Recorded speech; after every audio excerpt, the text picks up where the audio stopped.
Assalamualaikum warahmatullahi wabarakatuh.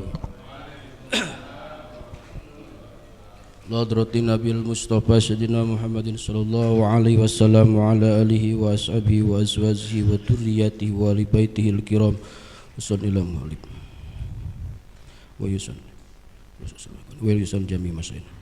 Nas'aluka bisawwa barakatuh bi rahmatihi al-Fatihah. A'udzu billahi minasy syaithanir rajim. Bismillahirrahmanirrahim. Alhamdulillahi rabbil alamin arrahmanir rahim maliki yaumiddin. Iyyaka na'budu wa iyyaka nasta'in ihdinas siratal mustaqim siratal ladzina an'amta 'alaihim ghairil maghdubi 'alaihim waladdallin. Amin. Bismillahirrahmanirrahim. Alhamdulillahi rabbil alamin wa bihi nasta'inu ala umuri dunya waddin. Wassalatu wassalamu ala sayyidil mursalin wa ala alihi wa sahbihi azma'in. Amma ba'du. Qala Allah Ta'ala fil Qur'anil Karim, a'udzu billahi minasy syaithanir rajim. Bismillahirrahmanirrahim. Wa dzakir fa inna dzikra tanfa'ul mu'minin. Al-ayah sadaqallahul azim. Hadirin jamaah rahimakumullah yang sama-sama dirahmati Allah Subhanahu wa taala. Pagi hari ini alhamdulillahirabbil alamin, kita semua sudah memasuki tanggal 9 Muharram, Tasu'a. Insyaallah Senin berarti Asyura, tanggal 10 Muharram. Nah, bicara tentang 10 Muharram atau sering kita sebut dengan Yaumun Asyura, ini ada beberapa peristiwa atau kejadian yang menjadi catatan sejarah. Di antaranya di hari Asyura, wa khalaqa Adama yauma Asyura, Allah Subhanahu wa taala menciptakan Kanjeng Nabi Adam di tanggal 10 bulan Muharram. Wa khalaqa Hawa yaumun Asyura, begitupun Siti Hawa diciptakan oleh Allah di tanggal 10 bulan Muharram. Wa khalaqal jannah, surga diciptakan pada tanggal 10 Muharram. Wa dakhalahul jannah yauman Asyura, dan masuk ke surga Kanjeng Nabi Adam ataupun di tanggal 10 bulan Muharram. Wa wulida Ibrahim yaumun Asyura, Kanjeng Nabi Ibrahim dilahirkan tanggal 10 bulan Asyura atau bulan Muharram. Wa najahu minan nar, begitupun Allah menyelamatkan Kanjeng Nabi Ibrahim dari panasnya api Raja Namrud, itu tanggal 10 bulan Muharram. Wa kasbul bala'an Ayub yauman Asyura, dan Allah menolak ataupun menyembuhkan balai daripada Kanjeng Nabi Ayub, sama itu tanggal 10 Muharram.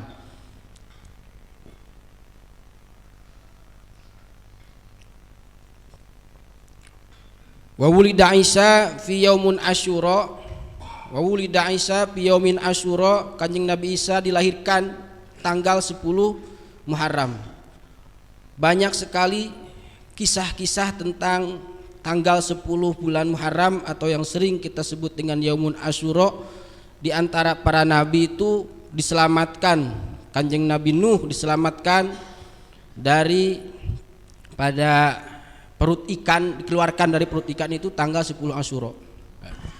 Begitupun di tanggal 10 bulan Asyura, bulan Muharram, ada kejadian yang sangat mencekam yang tertulis dalam kitab berbagai hadis, yaitu tragedi Karbala.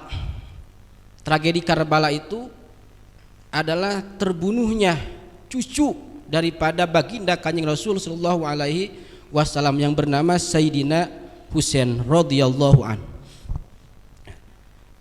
Ini terjadi kalau kita lihat sejarah, Pak, awal mulanya kenapa ada pertumpahan darah.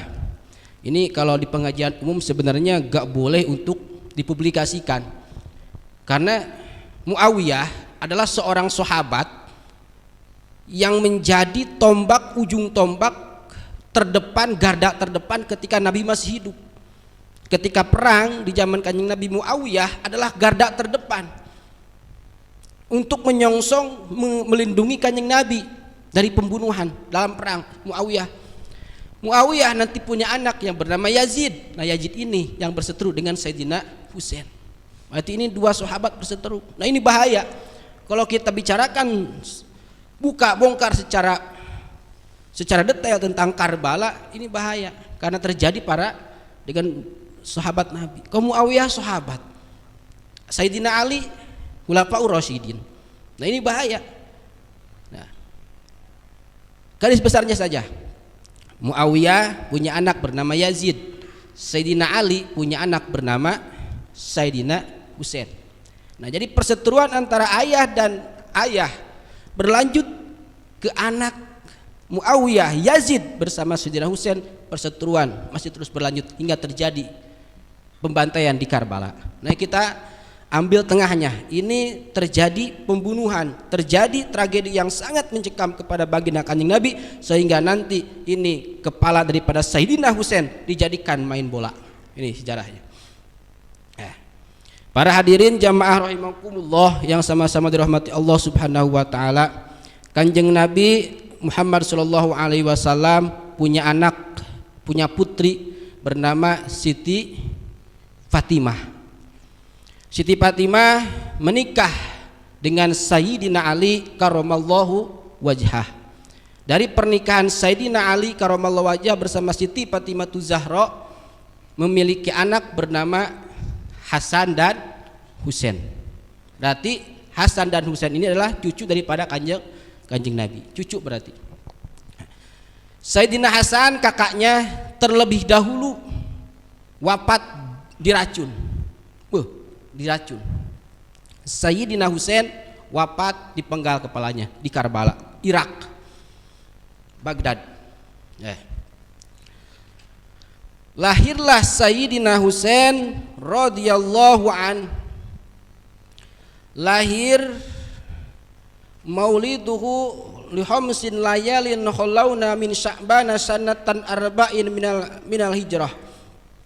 Sayyidina Husain lahir tanggal 5 bulan Sya'ban, 4 tahun setelah Nabi hijrah dari Mekah ke Madinah. Nabi dari Mekah ke Madinah hijrah, 4 tahun Nabi menetap di Madinah, lahirlah Sayyidina Husain, cucu lahir. Di tahun itu pula ketika Sayyidina Husain lahir, wa fiha kanat ghazwatu Datir Riqa, terjadi peperangan ghazwatu Datir Riqa. Begitu juga di tahun tersebut kusirat salat, diberlakukannya qasar salat di tahun itu pas kelahiran Sayyidina Husain. Wa fiha, dan di tahun itu pula tazwajan Nabi sallallahu alaihi wasallam Ummu Salamah, Kanjeng Nabi nikah bersama Ummi Salamah di tahun itu. Wattafaqu ala annahu qutila radhiyallahu anhu yauma asyura al-ashir minal muharram sanata ihda wa sittina wa yusamma amal hazan. Sepakat ahli tarikh sesungguhnya terbunuhnya Sayyidina Husain itu yauman asyura, di hari Asyura yang tanggal 10 bulan Muharram, sanata ihda wa sittina, di tahun ke-61, wa yusamma amal hazan, dan di tahun tersebut dikatakan dengan tahun keprihatinan atau tahun kesedihan. Bicara tentang sosok seorang Sayyidina Husain, cucu baginda Nabi yang sangat disayang oleh Kanjeng Nabi, Sayyidina Husain, Pak. Bahkan kata Nabi sudah mengetahui bahwa cucu kesayangannya akan terbunuh di Karbala. Nabi sudah diberitahu oleh Allah. Bahkan kata Nabi, inna ibni hada yuqtalu bi ardin min ardil Iraq paman adrakahu minkum palyan suruh. Sesungguhnya cucuku yang ini itu yuqtalu bi ardin, bakal terbunuh di satu tempat yang bernama Irak. Paman adrakahu minkum palyansur, barang siapa di antara kalian yang menemukan cucuku palyansur, tolong berikan pertolongan. Ini Nabi berkata ketika Sayyidina Husain masih kecil. Nah, ketika Sayyidina Husain masih kecil, Nabi sangat menyayangi daripada Sayyidina Husain radhiyallahu anhu. Akhirnya dalam suatu hari Nabi khutbah, Pak. Ketika Nabi khutbah, wakana yakulu, datanglah dua sosok cucu bernama Sayyidina Hasan, Sayyidina Husain. Nabi lagi khutbah di atas mimbar. Masuklah dua cucu ini. Ketika Nabi khutbah, ini bercerita tentang bagaimana sayangnya seorang Rasul kepada Sayyidina Husain. Begitu masuk keduanya, wa nazala fa'adahuma wa sa'ida bihima. Nabi langsung turun dan Nabi memberhentikan khutbahnya untuk membawa Sayyidina Hasan dan Sayyidina Husain ke atas mimbar. Qad ra'aitu, kata Nabi, qad ra'aitu hadani falam asbir. Aku gak kuat melihat kedua cucuku, falam asbir, aku gak sabar saking gemesnya Pak. Sosok Sayyidina Husain itu gak beda jauh mukanya dengan Kanjeng Nabi. Cara jalannya percis Kanjeng Nabi, senyumnya percis kayak Kanjeng Nabi. Gak ada satupun yang dibuang daripada Kanjeng Nabi. Ya Allah ya Rabbi Karim. Sayyidina Husain, Nabi mengatakan kepada Sayyidina Husain, innahuma sayyidu asbabi ahlil jannah. Kedua cucuku nanti bakal menjadi sayyid, pemimpin asbabi ahlil jannah, pemuda daripada ahli surga. Ini sudah dikatakan oleh Nabi kepada para sahabat bahwa Sayyidina Hasan dan Sayyidina Husain menjadi pemimpin, menjadi garda terdepan untuk memimpin para pemuda di surga yang mati syahid. Ya Allah ya Rabbi Karim. Dalam satu riwayat dikatakan ketika Kanjeng Nabi saking sayangnya kepada Sayyidina Husain, suatu hari Wan Ibnu Abbas radhiyallahu anhuma qala, ra'aitu Rasulullah sallallahu alaihi wasallam, Ibnu Abbas melihat Kanjeng Nabi sallallahu alaihi wasallam nisbun nahari, di tengah hari yang sangat panas, as'a barawa mahu qaruratun. Nabi membawa satu botol, terus wabiha damun yataba'u minal ardi wayal taqituhu fiha. Nabi membawa satu botol, terus botol tersebut di dalam botolnya ada darah. Ketika itu darah ditumpahkan, diambil lagi oleh Nabi, darah diambil oleh Nabi, dimasukkan ke botol, darah berceceran di tanah. Nabi diambil. Terus Ibnu Abbas bertanya kepada Rasul, mahadha ya Rasulullah, mahadha ya Rasulullah, apa yang engkau lakukan? Jawab Nabi, hada damul Husain. Ya Allah ya Rabbi, ini adalah darahnya Sayyidina Husain. Padahal Sayyidina Husain masih kecil. Nabi sudah diberitahu, hada damul Husain, ini adalah darahnya cucuku, wa ashabihi, dan para sahabatnya. Summa ajala liqatuhu minal ardi mundul yaum, maka pada hari ini aku mengambil darah cucuku dan darah para sahabat cucuku. Diambil. Nabi sudah diberitahu Pak oleh Allah bahwa cucunya akan terbunuh secara tragis oleh Ubaidillah bin Ziyad. Nah itu sekilas tentang bagaimana masa kecil daripada Sayyidina Husain, yang mana Sayyidina Husain adalah cucu kesayangan daripada baginda Rasulullah sallallahu alaihi wasallam. Bahkan kata Nabi, barang siapa yang mencintai cucuku, berarti aku mencintainya. Aku mencintai cucuku, dan kepada orang yang mencintai cucuku, aku pun sama. Jadi barang siapa yang mencintai cucuku, berarti Kanjeng Nabi mencintainya. Ini kehebatan daripada Sayyidina Husain. Nah, Sayyidina Husain radhiyallahu an terbunuh di Karbala. Ahli sejarah mengatakan kutila rahimahullahu taala, wa kutila, dan dibunuh Sayyidina Husain rahimahullah. Qol al-Qurtubi wala rahima qatalahu, Imam Qurtubi mengatakan wala rahima qatalahu, Jadi nggak ada ampunan bagi siapa orang yang membunuh Sayyidina Husain, bahkan sudah dicap sebagai ahli neraka. Wallahu alam. Bahkan dari sebagian hadis dalam riwayat yang lain, ketika ada terjadi pembunuhan kepada Sayyidina Husain, semua ahli hadis itu melaknatnya. Nah, ini sebagai bentuk cinta kita kepada cucu daripada baginda Nabi dan sebagai bentuk cinta kita kepada Kanjeng Nabi Shallallahu Alaihi Wasallam. Wa qutila rahimahullahu taala, dibunuh Sayyidina Husain fi yaumil jum'ati, itu di hari Jumat, li aslin holauna minal Muharram sanata ihda wasitina bi Karbala, itu terjadi tahun 61 di Karbala, di tanah Karbala, bikul bin min maudiin, dekat satu tempat yang disebut dengan Atop, tanah Top minal Kufah, di kota Kufah. Ini Karbala. Ini kalau kita bicara Karbala kan di Irak.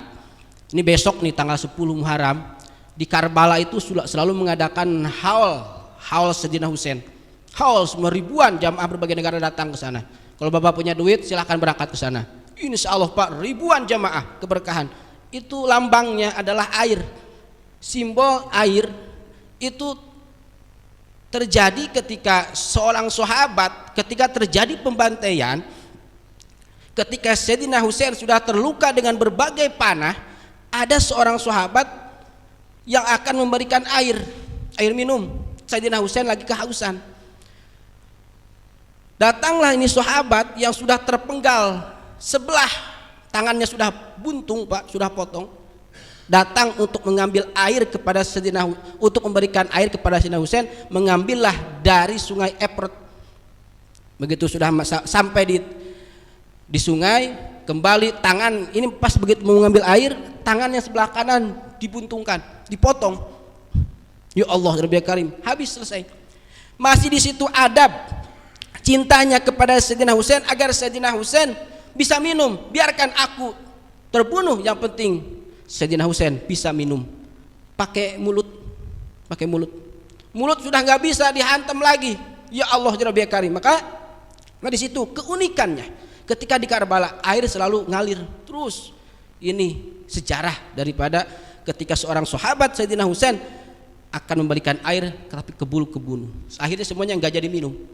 Jadi maka sekarang di Karbala besok tuh mau haul itu simbolnya itu air. Nah, itu sejarah seperti itu.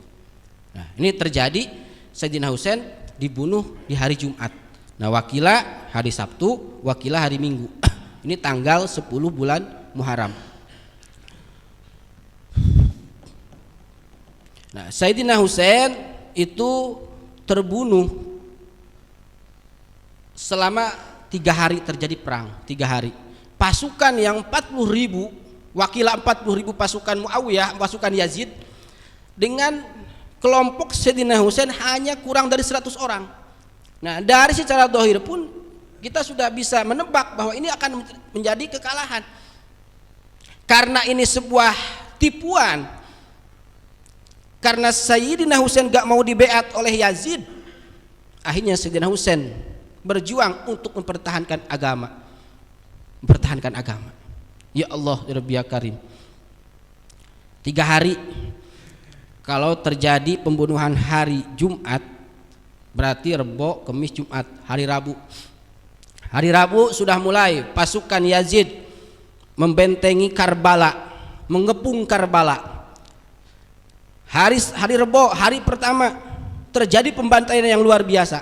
Hari pertama Sayyidina Husain masih menang, Sayyidina Husain masih sehat, Sayyidina Husain masih kokoh, masih bisa menembuskan pedang. Sayyidina Husain Pak, kalau sudah pegang pedang, siapapun yang dihadapi pasti kalah. Sayyidina Husain kehebatannya gak beda jauh dengan Sayyidina Ali. Hari Rabu pembantaian, sahabat Sayyidina Husain habis, dibunuh secara brutal. Akhirnya mengadakanlah panah. Jadi dari setiap sudut, utara, selatan, barat, timur, dikepung pakai panah. Sahabat yang lain sudah wafat, tinggal menyisakan satu Sayyidina Husain. Ini terjadi di hari Jumat tanggal 10. Begitu dipanah semuanya kena tusukan. Semua tertusuk. Kan Sayyidina Husain itu meninggal, ketika sudah meninggal baru dipenggal. Jadi meninggalnya bukan dipenggal tapi dipanah. Bahkan Imam Ja'far Shadiq mengatakan wujida bil Husain, aku menemukan Sayyidina Husain salasun wa salasuna ta'nan, 33 tusukan panah, 33 tusukan panah. Wa arba'un wa salasuna dorbatan, dan aku melihat 34 pukulan. Ya Allah, Rabbil Karim, dipanah hari Jumat. Nah, setelah itu baru ketika Sayyidina Husain sudah wafat, baru kepalanya dipenggal, putus. Ya Allah, Rabbil Karim. Wa qala Ibnul Barri wa qila yaumul ahad. Ini Sayyidina Husain usia wa huwa ibnu sittin wa khamsina sana, usia 56 tahun. Usia 56 tahun. Dan Sayyidina Husain seketika itu wafat. Wa qutila ma'ahu isnani wa samanuna rajulan, dan dibunuh juga bersama Sayyidina Husain samanuna rajulan, 82 laki-laki bin ashabihi, daripada sahabat Sayyidina Husain. Di antaranya adalah Hasan bin Yazid. Nah, ini unik, makanya kalau cerita ini jangan sampai detail.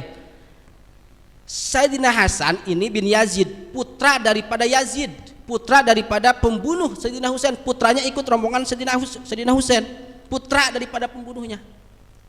Karena gak mau ikut sama bapaknya, karena mungkin sudah dianggap menyalahi aturan Allah, akhirnya Hasan bin Yazid ikut ke dalam rombongan Sayyidina Husain, atau mati terbunuh oleh keluarganya sendiri.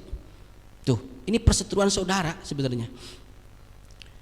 Li'annahu bariju wa qutila mal Husain, dan terbunuh juga bersama Sayyidina Husain. Summa qutilu jam'i banihil illa aliyan, terbunuhlah anak-anak Sayyidina Husain. Semua anak daripada Sayyidina Husain terbunuh di Karbala, kecuali satu, illa aliyan al musamma bi Zainil Abidin, kecuali Ali. Sayyidina Husain punya anak bernama Ali.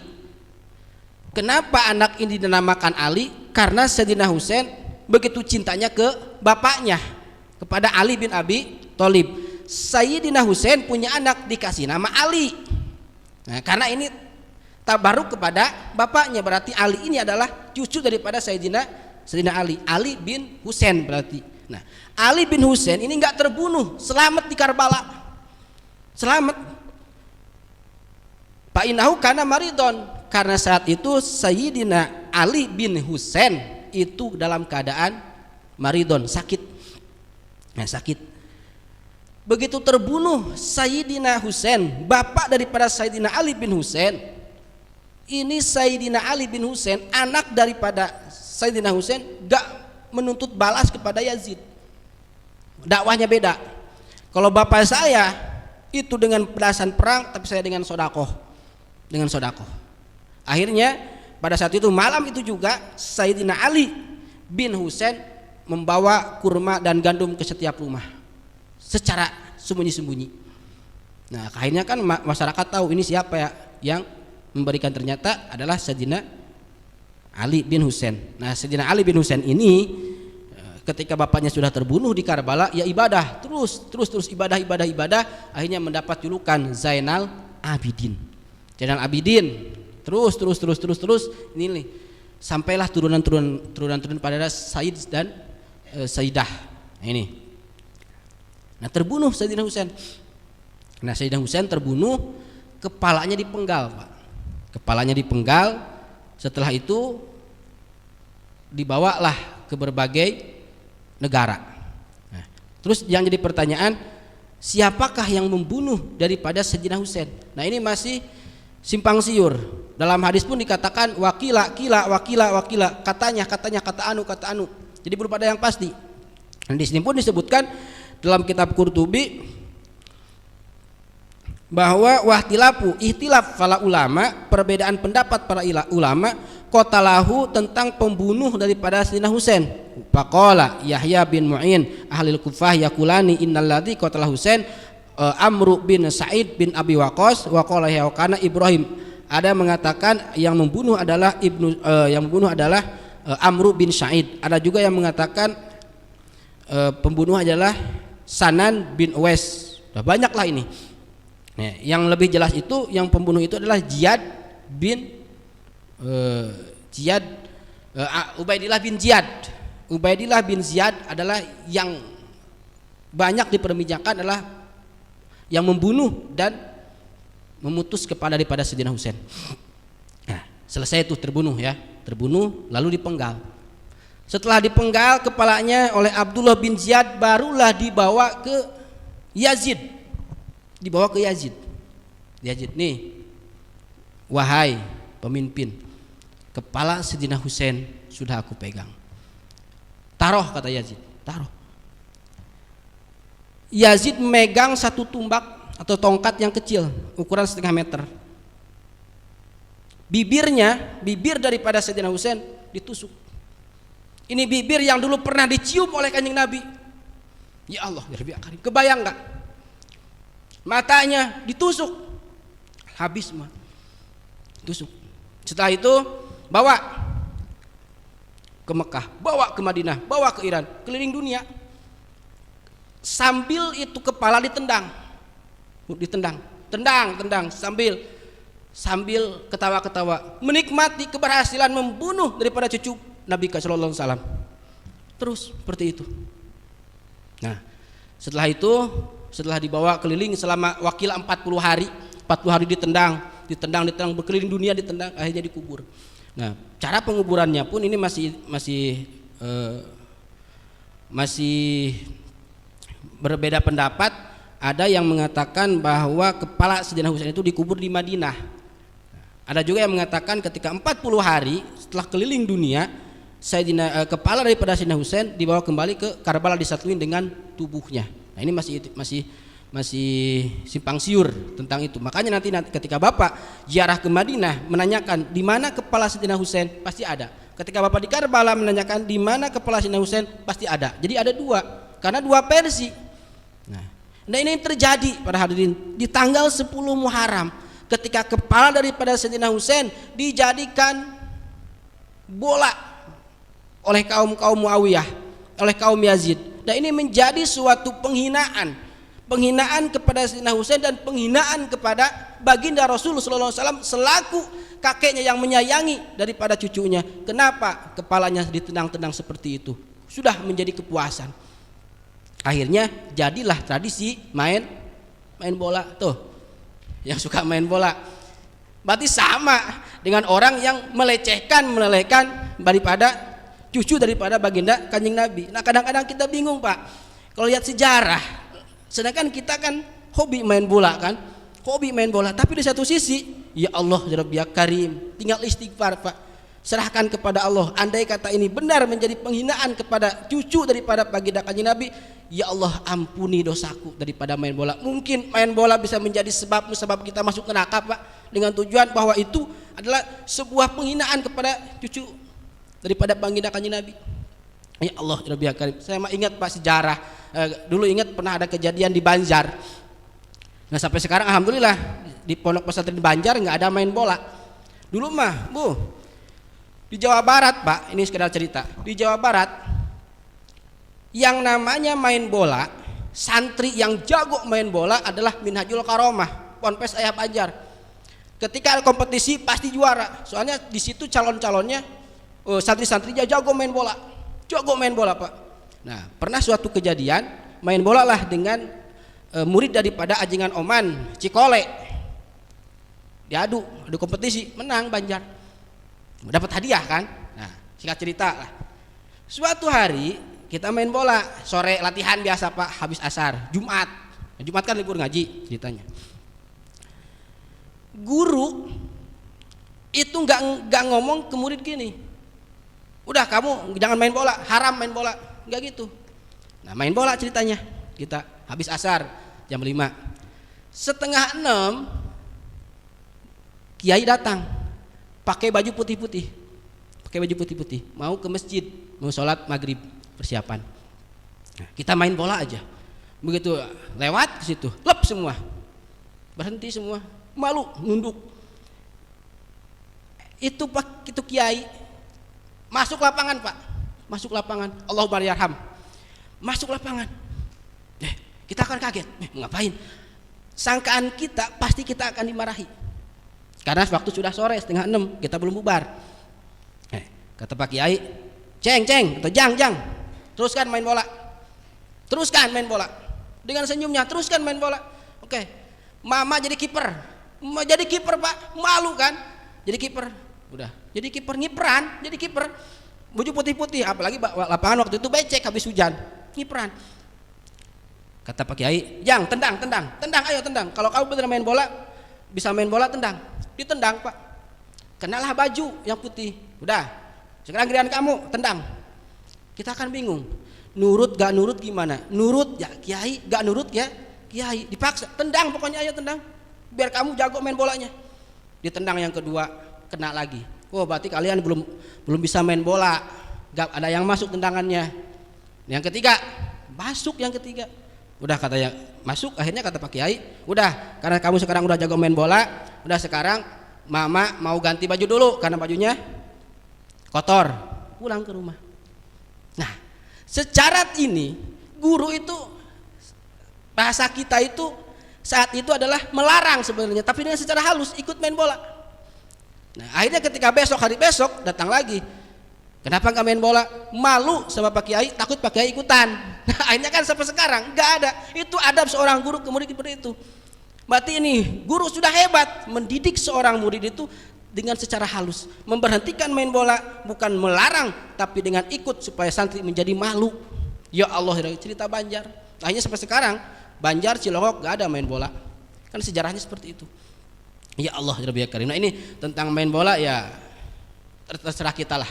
Mau seperti apa, yang penting jangan sampai kita melecehkan atau meremehkan tentang 10 Muharram yang terjadi di Karbala, yang mana kepala daripada Sayyidina Husain itu terpenggal dan dijadikan bola sepak oleh kaum Yazid. Ya Allah, Rabbi Karim. Nah, ini ngeri tentang masalah pembunuh daripada Yazid, Sayyidina Husain. Bahkan wala rodiya an qatilihi, bahkan sepakat para ulama bahwa tidak ridho Allah kepada orang yang membunuh daripada Sayyidina Husain radhiyallahu an. Ini masih panjang Pak cerita tentang Sayyidina Husain, berkelanjutannya seperti apa, karena ini sifatnya adalah jangan dipublikasikan, hanya segelintir. Tapi kalau kita buka sejarah kenapa terjadi perperangan di Karbala, kenapa Sayyidina Husain terpenggal, nah ini panjang. Nah, ini amanat daripada guru ketika menceritakan tentang Karbala, jangan sedetail itu, cukup hanya terjadi seperti itu. Nah, ini takutnya nanti kita menyalahkan dua pihak ya, salah kepada Sayyidina Husain dan menyalahkan kepada Yazid, padahal kedua-duanya adalah bapaknya Muawiyah dan Sayyidina Ali adalah sahabat dekat. Nah, ini sebenarnya Pak, ini berebut kekuasaan. Tadi Muawiyah berarti bapak daripada Yazid. Muawiyah itu adalah sosok seorang sahabat yang paling gagah, yang paling hebat ketika menjadi sahabat Nabi saat perang. Muawiyah, begitu Kanjeng Nabi wafat, tombak Khulafaur Rasyidin dipegang oleh Sayyidina Abu Bakar Siddiq. Nah, ini Muawiyah agak kecewa, kenapa nggak saya yang ditunjuk? Berebut kekuasaan. Nah, mungkin di saat itu Muawiyah masih bisa menahan sabar Pak. Mungkin periode berikutnya, masa kitanya selesai masa Abu Bakar Siddiq, dilanjut oleh Sayyidina Umar radhiyallahu an. Kembali Muawiyah kecewa, kenapa bukan saya yang ditunjuk? Saat itu Muawiyah membentuk satu kelompok, yang kelompok ini memang kelompok-kelompok yang disiapkan oleh Muawiyah untuk membentuk suatu organisasi kalau bahasa kitanya. Nah, sudah dipersiapkan matang-matang, takutnya nanti ketika jadi khalifah sudah ada kelompok-kelompok ini. Beres Sayyidina Umar tombak kepemimpinan, Muawiyah berharap saya yang ditunjuk. Ternyata siapa? Sayyidina Utsman radhiyallahu an. Makin gak sabar. Tombak Sayyidina Utsman habis, kepemimpinan Sayyidina Utsman berlanjut kepada Sayyidina Ali radhiyallahu an. Muawiyah makin benci. Nah, itu awal permasalahannya. Muawiyah wafat, Sayyidina Ali wafat, langsung berlanjut ke anaknya Sayyidina Husain dan Yazid bin Muawiyah. Nah, ini jadi seperti itulah. Seperti itu. Jadi ini adalah berebut kekuasaan. Politik di zaman Kanjeng Nabi pun seperti itu. Politik di zaman sahabat seperti itu. Apalagi zaman sekarang. Politik itu kejam, Pak. Kejam politik itu. Jadi hati-hati dengan politik. Nah, itu tentang masalah 10 Muharram. Nah, di antaranya tanggal 10 Muharram, para hadirin jamaah rahimakumullah, adakah amalan? Banyak. Di antara amalan bulan Muharram di tanggal 10 adalah waman soma yaumun asyura minal Muharram atau sawaba asyara ta'ala pin hajjan wa mu'tamirin wa asyara ta'ala pin syahidin.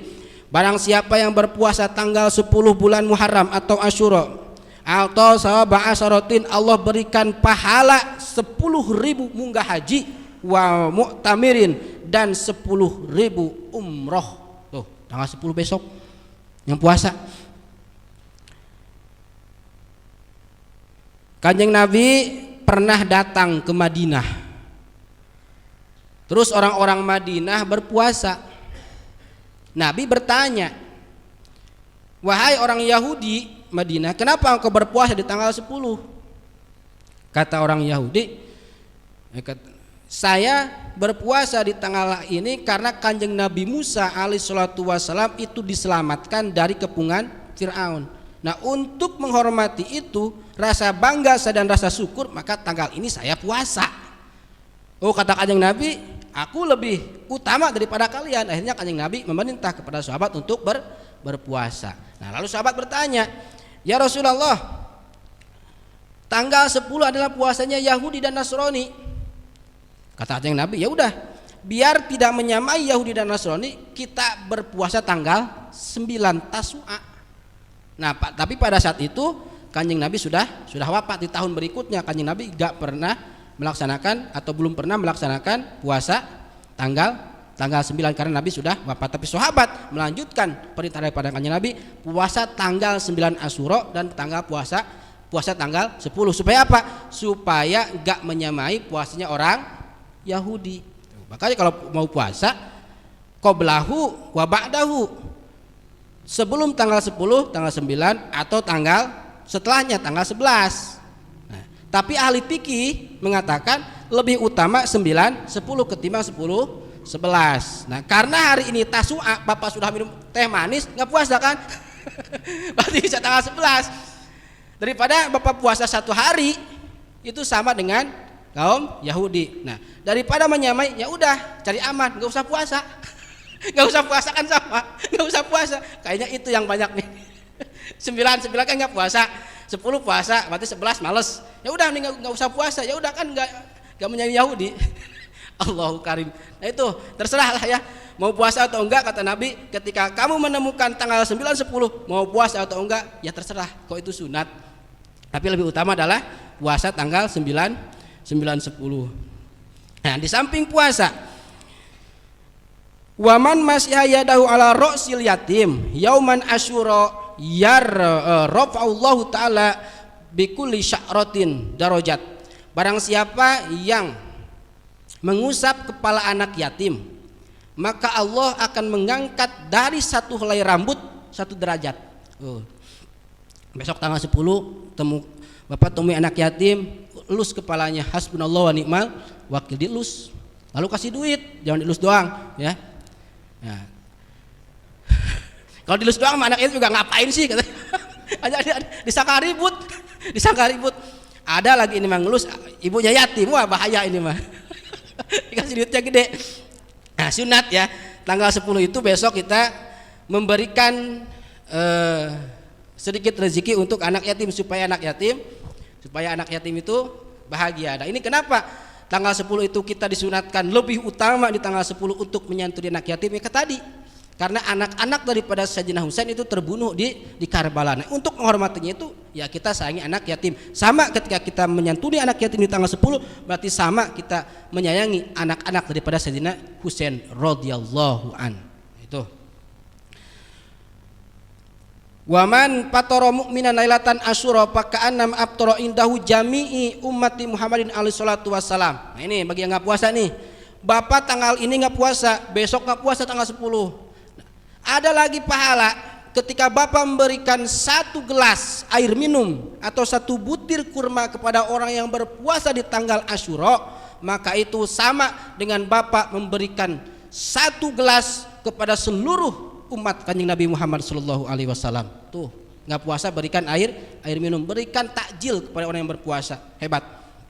Ya.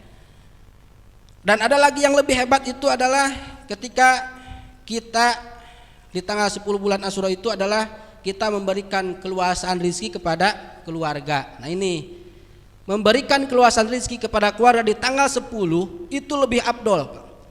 Kewajiban kita seorang suami kepada anak dan istri memberikan nafkah setiap hari, itu memang kewajiban. Tapi ada yang lebih hebat pahalanya ketika tanggal 10 Muharram kita membuat anak istri bahagia. Entah itu bawa jalan-jalan, entah itu diberikan sedikit rezeki di tanggal 10 besok, Pak. Jangan sampai ada bahasa gini, bapak baik ke anak yatim, baik, tujuannya untuk mencari perhatian ibunya, sedangkan anak istri kelaparan. Nah ini kan menyalahi aturan kan.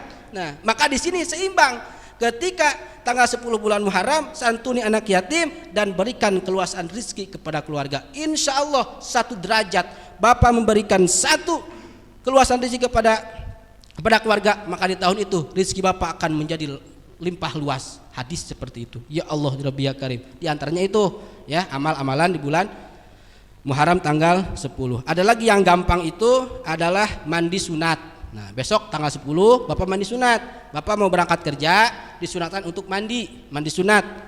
Nah ini wa manik tasala wa tatahara yaum asyura, barang siapa yang mandi sunat dan membersihkan diri yauman asyura di tanggal 10 bulan Muharram, lam yamrod bi sanati illa maradal maut, maka bapak enggak akan kena penyakit selama setahun kecuali sakit akan menjela ke kematian. Besok bapak sebelum berangkat niatkan nawaitul gusla liyaumin asyura, niat saya mandi sunat di hari Asyura untuk menghormati tanggal 10 bulan Muharram. Nah, itu mandi. Ketika itu padilahnya adalah bapak insya Allah gak akan diberi penyakit selama setahun. Ada orang sakit, jenguk tanggal 10. Waman ada maridon piyomin Asyura, barang siapa yang menengok orang sakit di tanggal 10 bulan Muharram, faka'anna ma'ada mardo auladi Adam kuluhum, maka itu pahalanya sama dengan bapak menjenguk seluruh anak keturunan Kanjeng Nabi Adam. Hebat ya. Tinggal dipilihlah, silahkan bapak mau mengamalkan yang mana. Yang penting tanggal 10 bulan Muharram Asyura kita hormati dan kita muliakan. Insya Allah kita semua akan mendapatkan kemuliaan dari Allah Subhanahu wa ta'ala. Baik para hadirin jamaah rahimakumullah yang sama-sama dirahmati Allah Subhanahu wa ta'ala, mungkin itu saja yang bisa saya sampaikan. Mudah-mudahan ada manfaatnya dan mudah-mudahan kita termasuk orang-orang yang beruntung kelak di yaumul qiyamah. Amin ya Allah ya rabbal alamin. Wallahu a'lam bishawab. Allahumma sholli ala sayyidina Muhammadin fil awwalin wal akhirin wa barik wa sallim radhiyallahu tabaraka wa ta'ala li sahabati Rasulillah ajmain. Allahumma ihdinas siratal mustaqim, Allahumma ihdinas siratal mustaqim, siratal ladzina an'amta 'alaihim minan nabiyyin was-siddiqin was-syuhada'i was-sholihin wa husna ulaika bi qadarika al-fadlu bil kafa billahi alima. Shalli wa sallim ala jami'il anbiya'i wal mursalin walhamdulillahi rabbil alamin. Taqabbal ya karim. Akhirul kalam, assalamualaikum warahmatullahi wabarakatuh. Sallallahu rabbuna ala nuril mubin Ahmad al-Mustafa sayyidil mursalin wa ala alihi wa sahbihi ajmain. Sallallahu ala nuril mubin Ahmad al-Mustafa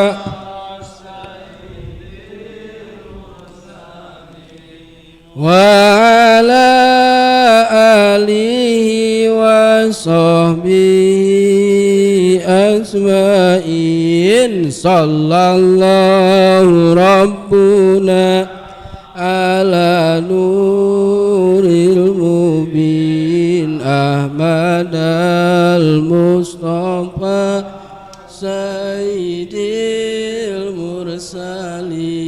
وعلى آله وصحبه أجمعين اللهم صل وسلم وبارك عليه